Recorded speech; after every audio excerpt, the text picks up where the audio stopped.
Both of them have unique perspectives on the war. We spoke with them yesterday, too.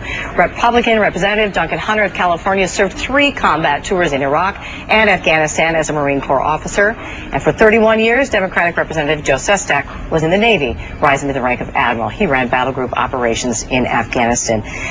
Congressman, thanks again for joining us today. We heard an awful lot of testimony yesterday, some of it certainly heated. I'm wondering if you have the opportunity to question the dignitaries today, what will you be asking? And Representative Sestak, I'll start with you. Right. My first question is that we were promised benchmarks by which we would measure our progress in this conflict in Afghanistan last March.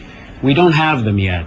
And if you are going to insert a lot of assets, what are those measurements by which you judged how much assets you needed there? Second, if you set a definitive deadline to begin our redeployment, but your major objective is Al-Qaeda in Pakistan, how does that deadline measure up with these benchmarks of progress? And third, for Mrs. Clinton, Secretary Clinton, back in Vietnam days, we had probably about 15,000 foreign service officers in USAID. They're part of the civilian surge. 5,000 went to Vietnam. We've only got about 1,200 foreign service officers today in USAID. Where's this civilian surge going to come from? Now, if I understand correctly, Secretary Clinton will not be at the House Armed Services Committee today. She's right now before the Senate Foreign Relations Committee, correct? I think you may be right, Yeah. but we are expecting to have a secretary's representative there. Right, correct. So have things changed for you at all, Representative Sestak, since yesterday when we spoke to you? What did you think of the proceedings yesterday? I thought they were good proceedings. I thought there was a defining question on this date of beginning the withdrawal. I thought Senator McCain actually did a very nice job on that, as Senator Levin did on the same question I have about the benchmarks. See, my issue is that it's about Al-Qaeda in Pakistan. And this deadline, they seem, is intended to have an effect on Afghanistan's central government. I think we should not rely upon that weak read. And so therefore I'm more interested in, and even more so since yesterday, what's our measure of progress towards the route to America, Al-Qaeda in Pakistan? Understood. Representative Hunter, the same thing for you. What will you ask today, and your thoughts about some of the questions that were asked yesterday? And of course, Representative Sestak is talking about whether or not conditions on the ground will dictate when any type of withdrawal could occur. Yeah, you know, I actually think that the president's speech was nuanced enough to where that July 2011 timeline is really a July 2011 transition to like a status of forces agreement in Afghanistan like we have in Iraq now. So I think it's nuanced enough to where we're not going to stick to it. I'm going to ask about that to where if it is flexible and it's really a transition timeline, not a withdrawal timeline. 2, only 30,000 troops. McChrystal asked for 40,000 troops. Why the 30,000? Why not 40,000? What other strategic things are going on throughout the world to where I think the president had to sit back and say, hey, we actually can't give 40,000. We can only do 30,000 because there's other contingencies that we may have to deal with, and we may not have the actual troop strength to do 40,000. So I'm gonna ask about that too, I think. Yeah, and I think obviously the hope is that NATO will supply some of those forces, and we have a little bit more numbers on that right now. If not, have NATO send euros, and by euros I don't mean people, I mean money. So this is going to cost $30 billion a year. I would like that broken down too, if possible. But why not have NATO then step up and say, okay, we're not going to supply troops, but we're going to pay for a lot of this, and we're going to pay for the sustainment of that Afghan army that's going to be really hard and frankly impossible for Afghanistan to sustain on its own with its economy.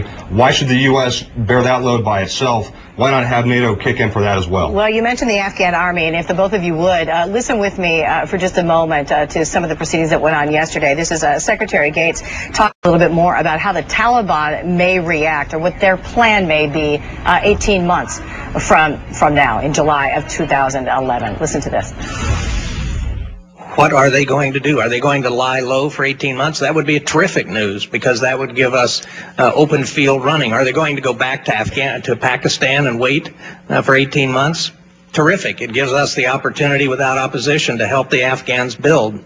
Are they going to lie low in Afghanistan? If they are not attacking Afghans, if they are not blowing things up, if they are not attacking our coalition troops, then again, that gives us a huge opportunity. On the other hand, if they're going to engage, if they're going to be as bold and as aggressive as they've been over the past year, then they will encounter 150,000 foreign troops and a couple of 100,000 Afghan troops who will root them out. Aside from getting your general reaction to some of what the secretary said there, Representative Sestak, a couple 100,000 Afghan soldiers, where are they coming from? That's an excellent question. I'm a little concerned that the administration may be putting too much reliance upon the Afghanistan army and military getting built up with acceleration. It'll take a lot of time for that. And it gets back to my point. I agree with what the secretary just said. But the issue of this definitive date that's been set, you've noticed a muted response from the leaders of Pakistan on that. Certainly. My concern is, what does it say? Not to the Taliban. He's right. We're going to find them. They're going to be somewhere as Pakistan on that side of the border moves forward, and we're out there protecting. But my concern is, what's it saying to Pakistan about our commitment of getting the Al-Qaeda in Pakistan and supporting them with the Taliban, that they are not crossing over if we've set this deadline? To me, it comes back to benchmarks, measuring progress, so the public knows what are the probabilities and when of an exit from Afghanistan. And to me, that's what it comes back to. That's why this question of a deadline speaks to me more of what the impact is on Pakistani leaders, because we want them in the fight and not having their intelligence begin to say, oh, I'm going to take a risk-averse approach here and keep my ties in badly, as they presently have, supporting some of the bad Taliban in case they need them as we depart.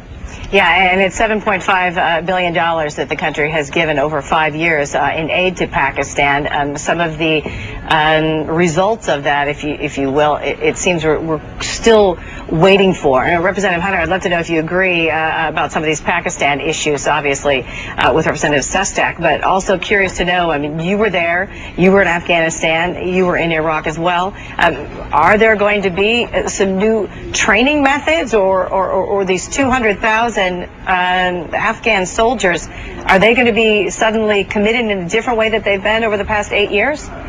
I don't know. You know, the Afghan military is not going to be able to be sustained after we leave at any point, whether it's 5 years, 10 years, or a year and a half. They're not going to be able to be sustained by their own economy. So they're either going to have to be sustained by us, by our allies, or they're going to have to kind of break up into kind of maybe militia type units who go back to their outlying areas. They take care of them. They are trained. They're soldiers second, civilians first. There's going to have to be some kind of a breakdown like that. When it comes to Pakistan, though, there's two different Pakistani thoughts from what I understand. One is the Pakistani people want us to go. You know, some of them see us as occupiers. They don't know if they trust the Western influence. The other side is the Pakistani military leadership wants us to actually stay. They want to know from us that we're going to be around and we're going to help them in the long run, because they have to fight Taliban and Al-Qaeda in their own country. We want them to do that, but they want to know that they have our backing for that. So it's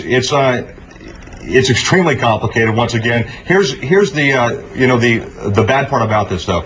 A counterinsurgency means getting the Afghan people to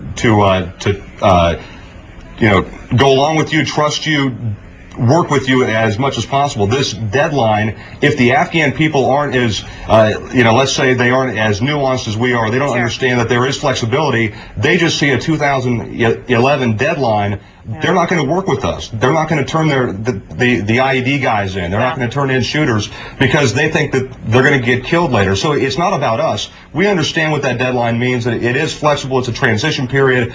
The Afghan person, I don't think, understands that. They just see July 2011, U.S. is leaving. Obviously, Heidi, may I add one point to that? Yes, quickly. If there's a moment. Very quickly, I liked his earlier point. This is why I believe, as he's talking about militias around, notice what the Secretary testified yesterday. We're going to go to subnational, provincial governors, potentially tribal chiefs, in order to leave behind stability and hopefully not over-rely upon this corrupt, inept government there. That's why this question on this deadline is important. Who does it speak to?